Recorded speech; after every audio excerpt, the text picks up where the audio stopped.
ኢትዮጵያን ያገለለው በግብጽና በሳውዲ የሚመራው የቀይ ባህር መድረክ ዓላማው ምንድነው? አገራት በየቀጠናው ለተለያየ ዓላማ ይቧደናሉ። አንዳንዴ ንግድን ለማሳለጥ፣ ሌላ ጊዜ ደግሞ ምጣኔ ሀብታቸውን ለማፈርጠም፣ አንዳንዴ ሰላምና ደህንነታቸው ሲያሰጋቸው፣ ሌላ ጊዜ ደግሞ የጋራ ጠላት ሲያስበረግጋቸው። ኔቶ ራቅ አለ እንጂ ጥሩ ምሳሌ ነው። ለነገሩ በዚህ ዘመን ሩቅ የሚባል ነገር አለ ያለ አይመስለኝም።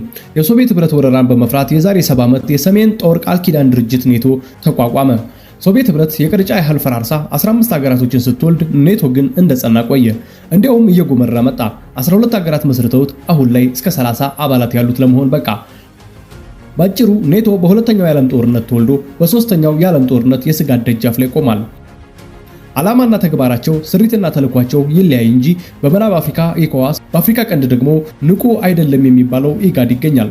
ከጥቂት ዓመታት በፊት ብቅ ያለው ህብረት መነጋገሪያ ሆኗል። የቀይ ባህር ትብብር መድረክ ይሰኛል። ይህ ትብብር ኢትዮጵያን ያሰጋታል? ስለሱ እናውራ። የቀይ ባህር የትብብር መድረክ የማን ነው? የዚህ መድረክ አባላቶች ሁለት ናቸው፣ መስራቾቹ ማለት ነው፣ ግብጽና ሳዑዲ አረቢያ። ከነዚህ ሌላ አብዛኞቹ የኢትዮጵያ ጎረቤቶች የሆኑ 6 አባል ሀገራት አሉት።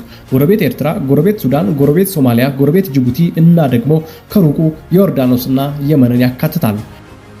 የመካከለኛው ምስራቅ ሀገራት የአፍሪካ ቀንድ ተፈጥሮ አጎራብቷቸው ከአፍሪካ ሀገራት ጋር ከቀይ ባህር ማዶ ለማዶ ይተያያሉ።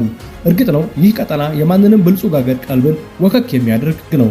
ለምን ከተባለ በዚህ አካባቢ ቅልጥ ያለ የንግድ እንቅስቃሴ ስለሚካሄድ ዶላር በውሃ ላይ የሚንሳፈፍበት ቦታ ነው ብሎ መግለጽ ይቻላል። በዓለም ላይ ከባድ የትራንስፖርትና የትራፊክ መጨናነቅ አለበት የሚባል ቦታ ነው። እስያ፣ መካከለኛው ምስራቅና አውሮፓ ሄደው የሚገጥሙበት ቦታ ነው። በሜዲትራኒያን ስዊዝ ካናልና ቀይ ባህርን ዘልቆ ህንድ ውቅያኖስ መድረስ የሚቻልበት ብቸኛውና አዋጪው መስመር ነው። ታዲያ በዚህ ቁልፍ ቀጠና ሀያልነቱን ማሳየት የማይሻ ታላቅ ሀገር ይኖራል ተብሎ አይገመትም።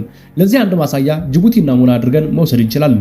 የመዳፍ ያህል ከምትሰፋው ጅቡቲ ኩርማን መሬቷ ላይ እነማን ከተመዋል የሚለውን ማየት ብቻ ከዚህ ብዙ ይነግረናል። ፈረንሳይ፣ አሜሪካ፣ ጃፓንና ቻይና አሉ። ህንድና ሩሲያም አገራቸውን ለማስገባት እየጣሩ ነው።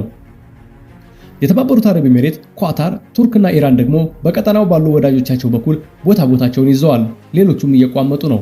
ተፈጥሮ በቀይ ባህር ሰፈር ያስቀመጠቻቸው ሀገራት ብቻ ሳይሆኑ ራቅ ያሉትም ቢሆን የንግድ መርከቦቻቸው በዚህ ማለፉ ስለማይቀር የአካባቢው ሰላምና ጸጥታ ልክ እንደ ደጃቸው አድርገው ይመለከቱታል።